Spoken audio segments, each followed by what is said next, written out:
السلام علیکم، ہمارا چینل سبسکرائب کریں اور بیل آئیکن پر کلک کریں۔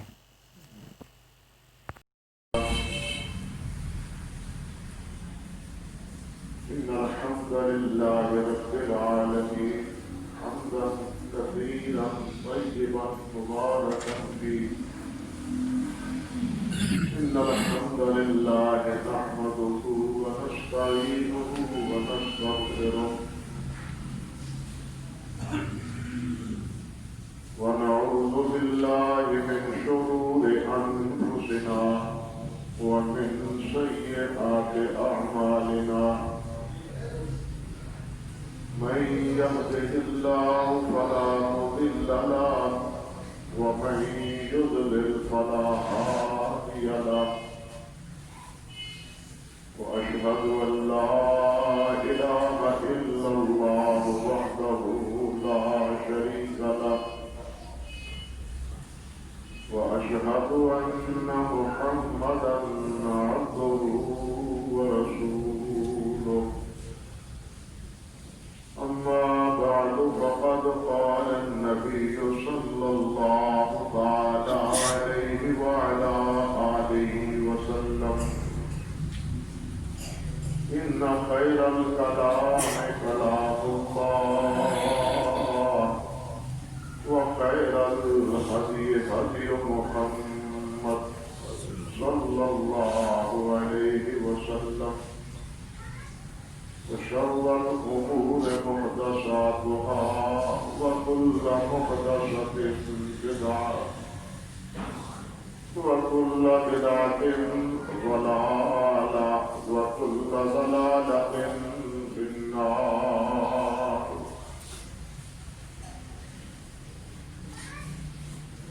رب اشرح لي صدري ويسر لي أمري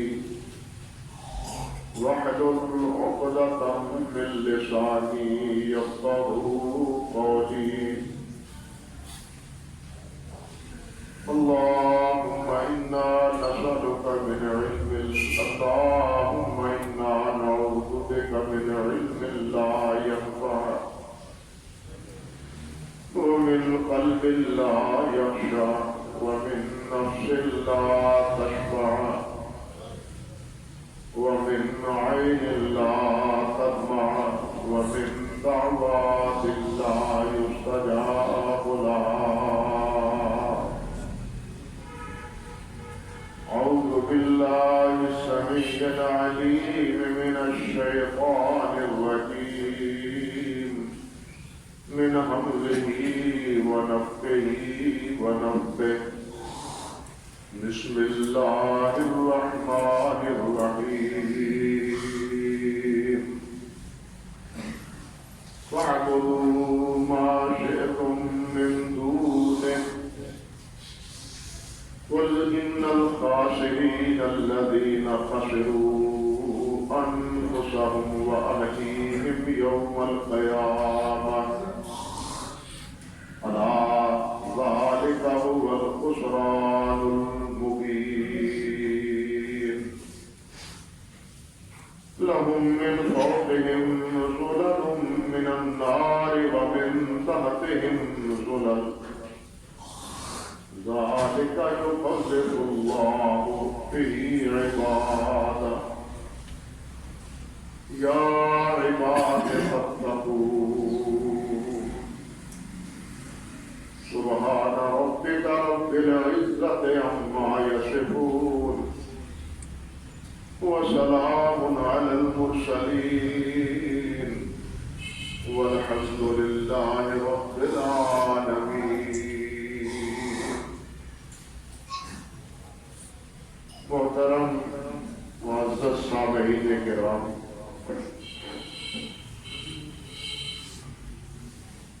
انہی دو آیات مبارکہ کے تناظر میں مسلسل آپ 2-3 خطبوں میں گفتگو سن رہے ہیں. اللہ سبحانہ و تعالی نے ان آیات میں خبردار کیا ہے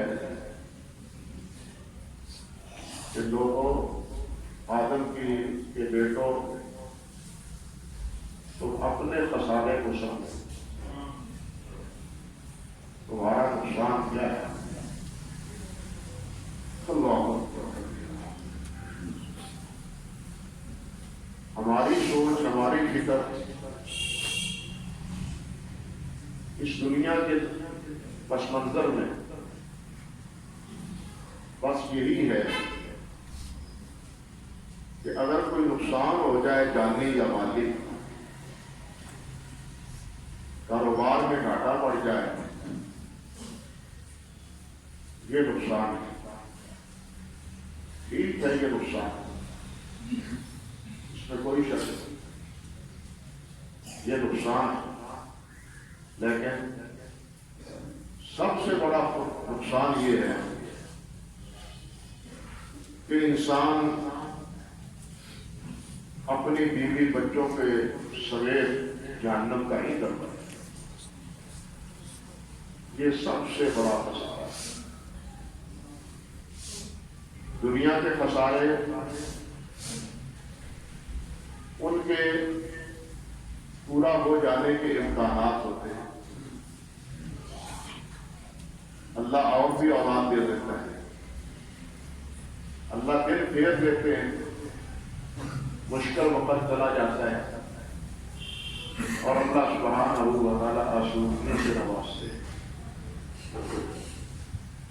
مال و دولت کسی کی ماں باپ کی وراثت اور جائیداد نہیں ہے، یہ ایک ڈھلتا ہوا سایہ ہے، آج جہاں ہے اور کل وہاں ہے، یہ ایک کے پاس نہیں رہتا، یہ اپنا محل اور مقام بدلتا رہتا ہے اللہ رب العزت کے حکم سے۔ اس لیے تم اپنے اصلی خسارے کو سمجھو، یہ خسارے تو پورے ہو جانے کا، ان کے پورے ہو جانے کا امکان ہے، لیکن اگر اولاد سمیت جہنم کا ایندھن بن گئے تو پھر اس کا پورا ہونا مشکل ہے۔ اسی وجہ سے اللہ سبحانہ و تعالی نے یہاں فرمایا ہے الا ذالک هو الخسران المبین، خبردار، یہ موقت کلام ہے کہ یہی سب سے بڑا نقصان، خبردار، یہی سب سے بڑا خدا نقصان۔ اسی لیے اللہ رب العزت نے بھی اور اللہ کے رسول صلی اللہ علیہ وسلم نے بھی اور ہمارے اسلاف صحابہ کرام تابعین اور ہمارے فقہاء اور محدثین رحمہم اللہ، انہوں نے اولاد کی، اہل خانہ کی تعلیم اور تربیت کا خاص لحاظ اور خاص اہتمام کیا ہے۔ اللہ اکبر کبیرہ۔ اللہ رب العزت نے یہ بات ارشاد فرمائی ہے، آپ سن چکے ہیں کہ یا ایھا الذین آمنوا قوا انفسکم واہلیکم نارا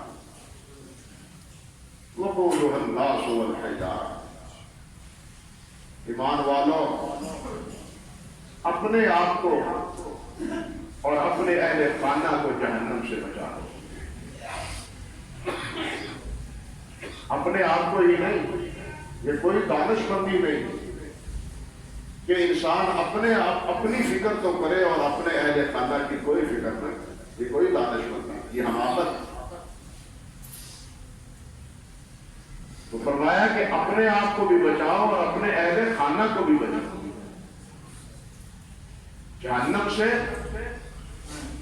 وقودھا الناس والحجارہ، وہ جہنم جس کا ایندھن انسان ہے اور پتھر۔ کیا مطلب ہے اس آیت میں؟ کہ ان اعمال سے روکو انہیں جن کے کرنے سے، جن کے ارتکاب سے انسان جہنم کا ایندھن بن جاتا ہے۔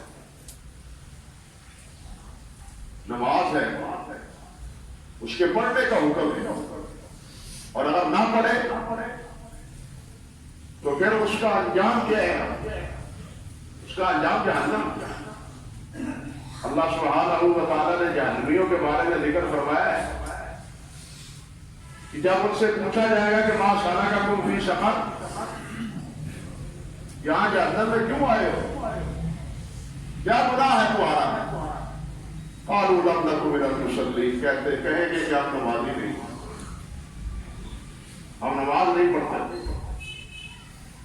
بلکہ نماز کو تو نبی علیہ السلام نے ان الفاظ سے تعبیر کیا ہے، بیننا و بینہم ترک الصلاۃ، ہمارے اور ان کے درمیان فرق نماز چھوڑ دینے کا۔ ہم نماز نہیں چھوڑتے، وہ نماز چھوڑتے ہیں، وہ نماز پڑھتے نہیں، ہم چھوڑتے ہیں۔ یعنی کافر اور مسلمان کے مابین جو فرق کرنے والی چیز ہے وہ نماز۔ کافر نماز نہیں پڑھتا، مسلمان نماز چھوڑتا ہے۔ اب آپ ہی فیصلہ فرمائیں، ہمیں سوچنا چاہیے کہ ہم تو نماز پڑھے، میں تو نماز پڑھوں، میری اولاد نماز نہ پڑھے، بیوی نماز نہ پڑھے، میرے نواسے اور میرے پوتے نماز نہ پڑھیں، اس کا انجام کیا ہوگا؟ اس لیے آپ ہی نہیں پڑھنا، اہل خانہ کو بھی پڑھانا ہے۔ آپ حیران ہوں گے کہ اللہ سبحانہ و تعالیٰ نے اہل کتاب کی خواتین سے نکاح کرنے کی اجازت دی۔ اہل کتاب ہوں، ملحد نہ ہوں۔ فرق ہے اہل کتاب اور ملحد۔ آج مسلمان بھی ہیں اور ملحد بھی، کلمہ بھی پڑھتے ہیں اور الحاد کو پسند بھی کرتے ہیں۔ ایسے لوگ بھی ہیں جو مسلمان معاشرے کا فرد شمار ہوتے ہیں، لیکن بغاوت اللہ اور اللہ کے رسول سے ان کے دل و دماغ میں کوٹ کوٹ کے بھری ہوئی ہے۔ ایسے لوگ بھی اہل کتاب ہوں۔ اللہ رب العزت نے سورۃ المائدہ میں فرمایا کہ ان کی خواتین سے نکاح درست۔ علامہ قاضی خان لکھتے ہیں اپنے فتاوی میں کہ ایک یہودن اور ایک عیسائی عورت، اس سے تو نکاح کی گنجائش ہے، لیکن ایک مسلمان کہلانے والی عورت جو نماز نہیں پڑھتی، اس کے ساتھ نکاح کی کوئی گنجائش نہیں۔ ہمیں سمجھنا چاہیے اس مسئلے کی نزاکت۔ ہم نماز پڑھیں اور گھر والے نماز نہ پڑھیں، یہ غلط، اس کی کوئی گنجائش نہیں۔ ہم نماز پڑھیں اور آپ نماز نہ پڑھیں، اس کی کوئی گنجائش نہیں۔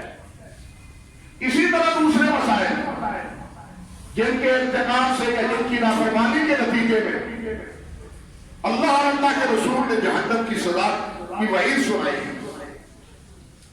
تو یہاں جو اللہ رب العزت نے فرمایا ہے کہ اپنے آپ کو اور اپنی اولاد کو، اہل خانہ کو جہنم سے بچاؤ، کیا مطلب ہے اس کو پکڑ کے جہنم سے نکالا؟ نہیں، بلکہ ان اوامر اور ان نواہی کا انہیں پابند بناؤ جس کی نافرمانی کے نتیجے میں انسان جہنم کا ایندھن بن جاتا ہے۔ حضرت عبداللہ ابن عمر رضی اللہ تعالیٰ عنہ فرمایا کرتے تھے اپنے ابنہ کا فَإِنَّكَ مَسْئُولٌ عَنْهُ، اپنے بیٹے کو، اپنی اولاد کو ادب سکھاؤ، اور تم سے تمہارے بیٹے کے بارے میں پوچھا جائے گا، ان کو کیا پڑھایا ہے، کیا سکھایا ہے، کیا تعلیم دی ہے، کیا تربیت دی ہے۔ آج جس مسئلے کا ایک فقدان ہے سب سے بڑا، ہم ڈاکٹر بنا دیتے ہیں، آخری ڈگری دکتورے کی، وہ اپنی اولاد کو کروا دیتے ہیں، ہم اپنی اولاد کو انجینئر بنا دیتے ہیں، سائنسدان بنا دیتے ہیں، اور عورتوں میں وہ فائد ہو جاتا ہے، لیکن وہ دین اور قرآن سے معلوم ہوتا ہے۔ یہ سب بہت بڑی حماقت ہے۔ اس کا مطلب یہ ہے کہ ہم نے جو کچھ کیا ہے وہ دنیا کے لیے کیا ہے، آخرت کے لیے تو کچھ نہیں کیا، نہ اپنی اولاد کے لیے آخرت کے لیے سوچا ہے۔ اللہ رب العزت نے نہیں فرمایا قُلْ هَلْ نُنَبِّئُكُم ونبلوکم بالاخسرین اعمالا الذین ضل سعیہم فی الحیاۃ الدنیا. میں تمہیں بتلاؤں گا جو سب سے بڑے خسارے میں جن کی ساری توجہ، ساری کوشش، ساری محنت اور ساری ان کی خون پسینے کی کمائی وہ کیا کس کے لیے ہے؟ ہم دنیا کے لیے. ساری محنتیں دنیا کے لیے. ڈاکٹر بن جائے گا جناب، فوجیں ہو جائیں گی. آنا افسر بن جائے گا تو یہ ہو جائے گا. یہ دنیا کے لیے. اللہ نے کیا فرمایا؟ قرآن کو میں نے بتلاؤں، اکثرین اعمال، اکثرین اعمال، سب سے زیادہ گھاٹے والے کون سے عمل ہے؟ الذین ضل سعیہم فی الحیاۃ الدنیا. یہ جتنی تعلیمیں ہیں یہ دنیا کے لیے. یہ ساری تعلیمات کس کے لیے؟ یہ دنیا کے لیے. آخرت کے لیے کیا ہے؟ اور اللہ کے بندو، آخرت کے لیے یہ قرآن. ہم نے اپنی اولاد کو اس تعلیم سے محروم رکھا. دنیا کی ساری تعلیم دلا دی. مجھے آپ بتلائے کہ ہم نے اپنی اولاد کے بارے میں آخرت کے کیا فیصلے کیے؟ میں ذکر کر رہا تھا گزشتہ ہفتے، یہاں تعلیم کا مسئلہ ہے، تعلیم اور تربیت کا مسئلہ ہے. وہاں اس کے ساتھ ساتھ ان کے حق میں دعاؤں کا بھی مسئلہ ہے. اپنی ہمت تک، اپنی کوشش تک ان کی تعلیم کا اہتمام کیا جائے. تعلیم کے ساتھ ساتھ تربیت کا اہتمام کیا جائے. میں بتلا چکا ہوں کہ تربیت کی اہمیت کیا ہے. تعلیم کے ساتھ تربیت کا بھی اہتمام کیا جائے. لیکن اس دونوں میں ساتھ ساتھ اللہ رب العزت سے ان کی بھلائی کے لیے دعائیں بھی کی.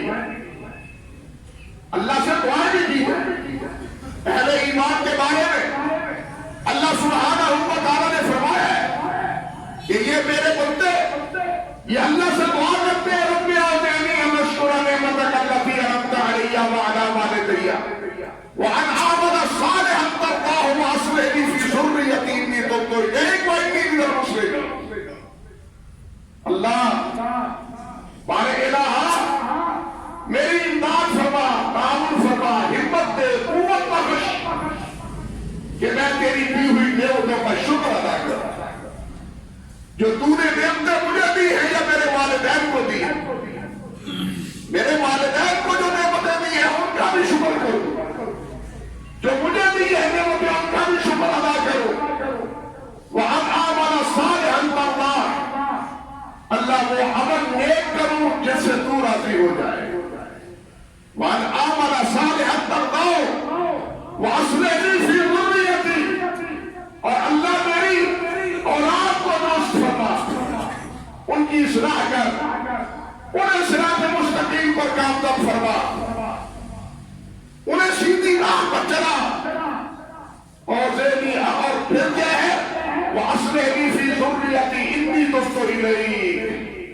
اللہ میں توبہ کرتا ہوں، تیری طرف رجوع کرتا ہوں اور میں فرمانبردار ہوں مسلمان.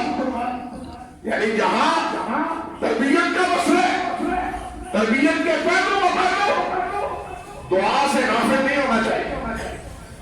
اولاد کے حق میں دعا سے غافل نہیں ہونا چاہیے، دعائیں بھی کرنی چاہیے. ایک بار اللہ تعالیٰ نے ایک مقام پر یہ بھی فرمایا ہے،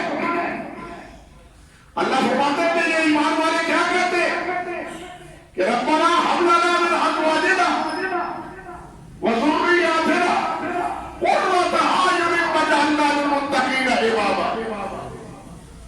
ربنا ہب لنا من ازواجنا، اللہ ہمیں ایسی بیویاں نصیب فرما، ایسی اولاد عطا فرما جو ہماری آنکھوں کی جنت ہو، جو ہماری آنکھوں کی جنت بنے.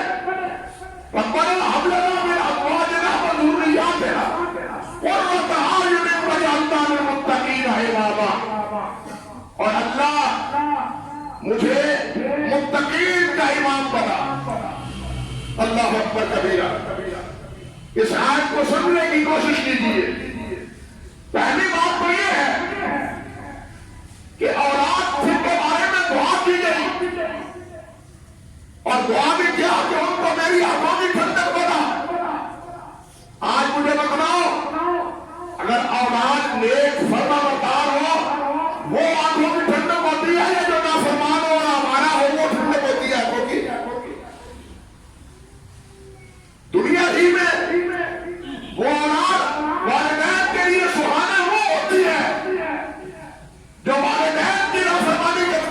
اللہ اللہ کے رسول کی بغاوت کرتی.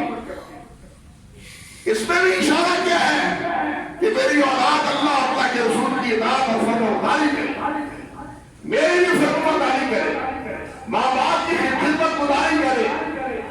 آپ نے اس ماحول میں بہت سے واقعات پڑھے اور سنے ہوں گے کہ والدین اولاد مانگتے رہتے ہیں, اللہ اولاد دے دیتے ہیں, تو پھر ایک مرحلہ وہ بھی آتا ہے کہ والدین کہتے ہیں اللہ کرے تو ہوتا ہی نہ, ہے یا نہیں؟ کہ بتاؤ ایسی اولاد آنکھوں کی ٹھنڈک ہے, کون سی اولاد آنکھوں کی ٹھنڈک ہے؟ وہ اولاد جو والدین کی فرمانبردار ہے اور اللہ کے رسول کی فرمانبردار.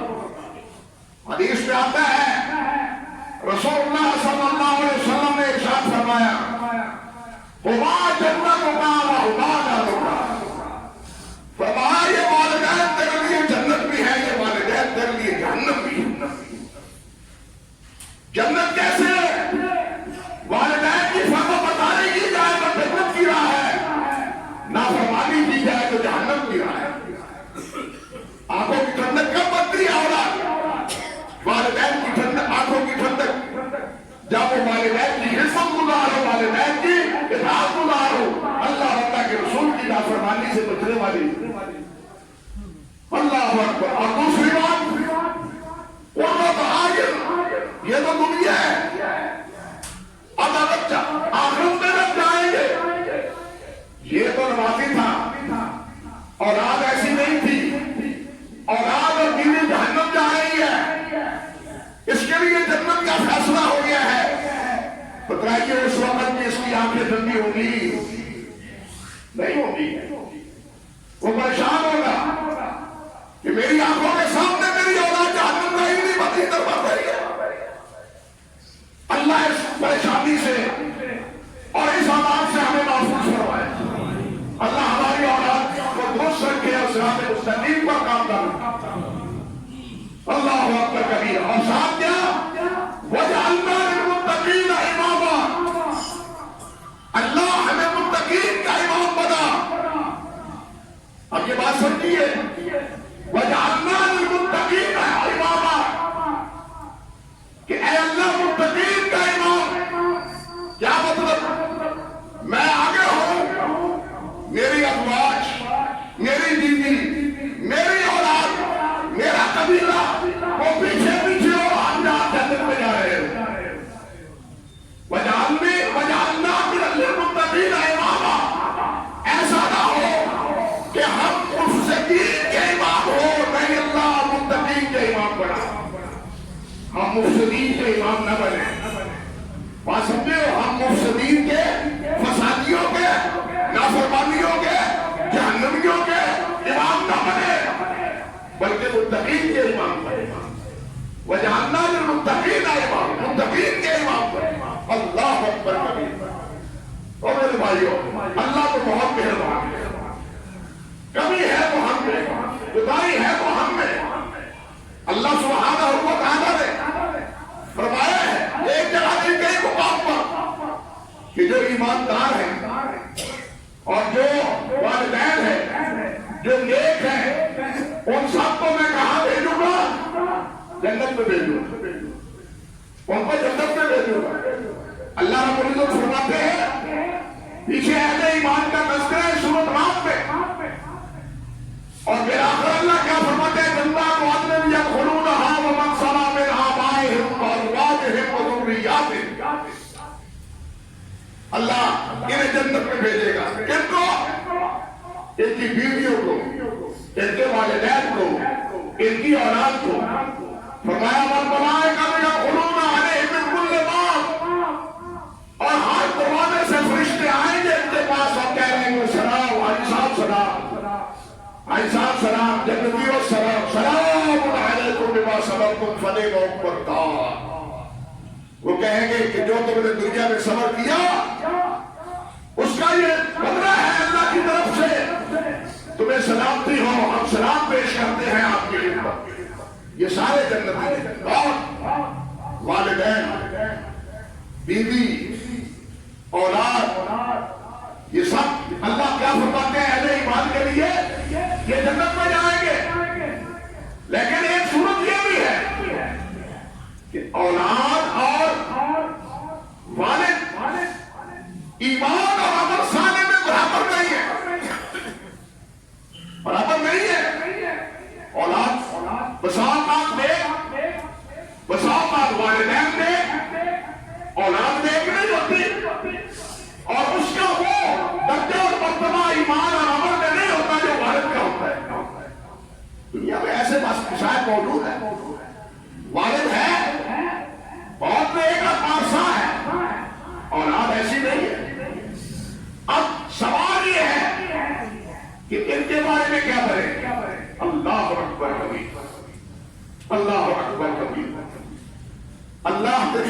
بھی کوئی حد پر انتہا نہیں. اللہ فرماتے ہیں والذین آمنوا واتبعتهم ذريتهم بإيمان ألحقنا بهم ذريتهم وما ألتناهم من عملهم من شيء. اللہ فرماتے ہیں کہ جو ایمان والے ہیں اور ان کی ذریت ان کے پیچھے ہے وہ بھی ایمان والی ہے, ان کو بھی اللہ نے ایمان کی دولت دی ہے, لیکن کیا ہے کہ ایمان کی کیفیات میں باپ اور بیٹا برابر نہیں ہے, یکساں نہیں ہے. اعمال صالحہ میں باپ اور بیٹا برابر ہے نہیں ہے, مگر اللہ کا فیصلہ کیا ہوگا؟ اللہ فرماتے ہیں الحقنا بہم ذریتہم, ہم انہیں ان کی اولاد کے ساتھ ملا دیں گے یا اولاد کو باپ کے ساتھ ملا دیں گے. کس لیے ملائیں گے؟ تاکہ باپ کی آنکھیں ٹھنڈی رہے, باپ یہ نہ کہے کہ میں کہاں ہوں بیٹا پتہ نہیں کہاں ہے, باپ کہاں ہے اور بیٹا کہاں ہے. فرمایا کہ یہ جنتی کی آنکھیں ٹھنڈی رکھنے کے لیے اللہ ذوالجلال ایمان اور عمل میں تفاوت ہونے کے باوجود والدین اولاد کو اور باپ کو ایک ہی مقام اور ایک ہی مرتبہ عطا فرما دیں. حضرت عبداللہ ابن عباس رضی اللہ تعالی عنہ وہ اسی آیت کی تفسیر میں فرماتے ہیں, ان کے لفظ ہیں ان اللہ یرفع للمؤمنین ذریتہم, اللہ ذوالجلال مومن کے لیے اس کی اولاد کے درجے بلند کر دے گا. وَإِن كَانُوا دُونَهُ فِي الْعَمَلِ, اگرچہ وہ اولاد اس سے عمل میں کم ہوگی لِيُقِرَّ اللَّهُ بِهِمْ عَيْنَهُ, تاکہ ایمان والے والدین جو ہے ان کی آنکھیں اللہ ٹھنڈی کرے. بتائیے کہ ہے حد اللہ رب العزت کی انعام کی, اللہ کی رحمت اور اللہ کے فیضان کی. اور اللہ تو وہ ہے جو ایک کی 700 تک لیتی دیتا ہے, اور میں حرم میں پہنچ جاؤں تو 1,00,000 دیتا ہے. اور اگر لیلۃ القدر کو مانو تو خیر من الف شہر دیتا ہے, اور اگر اس کے باوجود بھی منتقی ہو تو والدین کے ساتھ اولاد کو بھی گرا دیتا ہے. بتائیے کیا کوئی کمی اللہ کے بخشش اور اللہ رب العزت کی رحمت کی رہ جاتی ہے کوئی؟ ماشاء اللہ نے کمی ہم پہ ہے. اللہ تو ہمیں معاف کرنا چاہتے ہیں, اللہ ہمیں جنت دینا چاہتے ہیں, لیکن ہم لینا نہیں چاہتے, اللہ سے ہم لینا نہیں چاہتے. بس ایک ہی فکر ہے اللہ بڑا مہربان ہے, اللہ بڑے بڑے گناہ گاروں کو معاف کر دیتا ہے. اللہ بڑا ہی مہربان ہے, بڑے بڑے گناہ والے کو معاف کر دے, شاندے بڑھ گیا ان کو معاف کر دے. لیکن یاد رکھیں یہ بھی ایک شیطان کا دھوکہ ہے. یہود یہی کہتے تھے, انبیاء کو قدر بھی کرتے تھے نامحال, اور یہ بھی کہتے تھے نانوکنا اللہ واحدہ, اور یہ بھی کہتے تھے کہ جنت اللہ من کانا ہودن اور سارا جنتی ہم ہیں. اللہ نے کیا فرمایا پھر کہانی ہوں, یہ تو تمہاری تمنائیں ہیں, تمہاری آرزویں ہیں, تمہاری خواہشات ہیں. کوئی عمل لاؤ, کوئی عقیدہ عمل لاؤ, محض تمناؤں میں بات نہیں بنے گی, عقیدے اور عمل میں بات بنے گی. اللہ سبحانہ و تعالی ہمیں سمجھ عطا فرمائے. تو یہاں ایک طرف یہ پہلو ہے اور دوسرا پہلو یہ بھی دیکھیے. اللہ اکبر کبیرہ. حدیث میں آتا ہے ان اللہ لا یرفع درجۃ من العبد الصالح فی الجنہ, اللہ ذوالجلال جنت میں اپنے ایک بندے کا درجہ اوپر بلند کر دیتا ہے. فیقول ربی ان لی ھذا فیقول باستغفار ولدک, یا اللہ میں تو اتنا نیک تھا نہیں, گناہگار تھا, یہ جنت میں اتنا بڑا مقام کہاں سے مل گیا؟ نبی علیہ السلام فرماتے ہیں فیقول, اللہ فرمائے گا باستغفار ولدک, اور تیرا بیٹا جو تیرے بارے میں استغفار کرتا رہا ہے اس کا صلہ اللہ نے دیا. سمجھے ہے بات کو؟ یعنی یہ اگر بیٹے کو یہ تعلیم اور تربیت دی ہوگی تو وہ والدین کے لیے دعا کرے گا، دعا کے کلمات سکھائے ہوں گے تو دعا کرے گا، اگر دعا کے کلمات سکھائے ہی نہیں تو وہ ہاتھ کو روح کی طرح دیکھ کے اٹھا لے گا لیکن آپ کے لیے دعا اور استغفار نہیں کر پائے گا۔ اگر اولاد کی دعائیں دینی ہے تو اس کے لیے بھی ضروری ہے کہ ہم اپنی اولاد کی تعلیم اور تربیت کا لحاظ کریں، انتظام کریں۔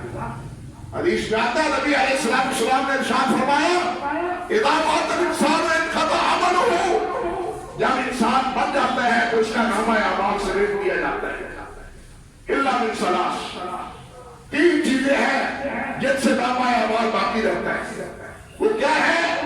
فرمایا ایک صدقہ جاریہ، وہ صدقہ ایسا، نیکی ایسی جس کا بعد میں بھی لوگوں نے استعمال کیا، فائدہ اٹھایا اور اس کو اجر ملتا رہا۔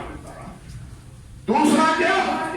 فرمایا اور علم ینتفع بہ، یا علم پڑھایا، علم کا سرمایہ چھوڑ گیا، لوگوں نے بچوں نے تعلیم اس سے حاصل کی اور وہ اس کے لیے دعا اور پھر وہ آگے تعلیم دیتے رہے، تو یہ سلسلہ تعلیم و تعلق کا چلتا ہے، یہ لامتناہی سلسلہ چلتا ہے، اس کا بھی فیض اللہ تعالیٰ فوت ہونے کے بعد دیتے ہیں۔ یہاں ایک بات عرض کرو، امام مالک رحمۃ اللہ ہے اور بات دوسرے اور بھی اہل اللہ سے یہ بات مقبول ہے کہ ایک عمل ہے ایک علم ہے۔ وہ کہتے ہیں کہ عمل ہے اپنے لیے،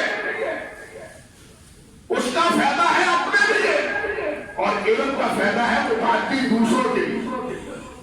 اب یہ دوسروں کے لیے جو علم ہے، جو اس سے مستفید ہوگا قیامت تک، استاد، شاگرد، اس کے شاگرد، اس کے شاگرد، اس کے شاگرد، سب کا نامہ اعمال میں، اس کے نامہ اعمال میں اضافہ ہوتا رہے گا، اس کا نامہ اعمال بند نہیں ہوگا۔ سید کائنات حضرت محمد رسول اللہ صلی اللہ علیہ وسلم تمام حسنات کے بانی مبانی تھے، ایمان بھی وہی سے، عمل بھی وہی سے۔ امت جتنے ایمان کی کوشش کرتی ہے، جتنے تعلیم کی کوشش کرتی ہے، جتنا عمل کی کوشش کرتی ہے، بغیر تمہاری توجہ کہ اس کا ثواب محمد رسول اللہ کو پہنچ رہا ہے صلی اللہ علیہ وسلم۔ تو یہ متعدی عمل ہے۔ نیکی کیا ہے؟ نیکی کیا ہے؟ ذاتی عمل ہے، اپنے تک ہے، لیکن علم متعدی ہے۔ ہمیں وہ علم عطا فرمائے جس سے دوسرے مستفید ہو، اس لیے دوسروں کو کوئی دعا ہی سکھا دے، اور اولاد کو دعا سکھائے تو تمہارے لیے اولاد کا دعا کر کے جائے، اولاد کو نمازی بنا کے جائے تاکہ آگے وہ ان کی نمازیں تمہارے لیے اثر پذیر ہو۔ تیسری چیز فرمایا او ولد یدعو لہ، یا بیٹا ہو جو اس کے لیے دعا کرے، یا اولاد ہو اس کے لیے۔ تو یہ کب ہوگا؟ جب بیٹے کو سکھائیں، اس کو تعلیم دیں گے۔ اس لیے میرے بھائیوں، ہم اپنی بھی فکر کریں اور اپنے اہل خانہ کی بھی فکر کریں، اپنی بھی اصلاح کریں اور ہم اپنے اہل خانہ کی بھی اصلاح کریں، تبھی جا کے بات بنے گی۔ صرف باتوں میں کرنے اور سننے سے کوئی نتیجہ نہیں نکلے گا۔ اللہ ذو جلال ہمیں بھی اطاعت گزار اپنا اور اپنے پیارے پیغمبر کا بنائے، اور ہماری اولادوں کو بھی اور ہمارے اہل خانہ کو بھی اللہ اپنا اور اپنے حبیب علیہ السلام کا فرمانبردار اور تابعدار بنائے۔ وآخر دعوانا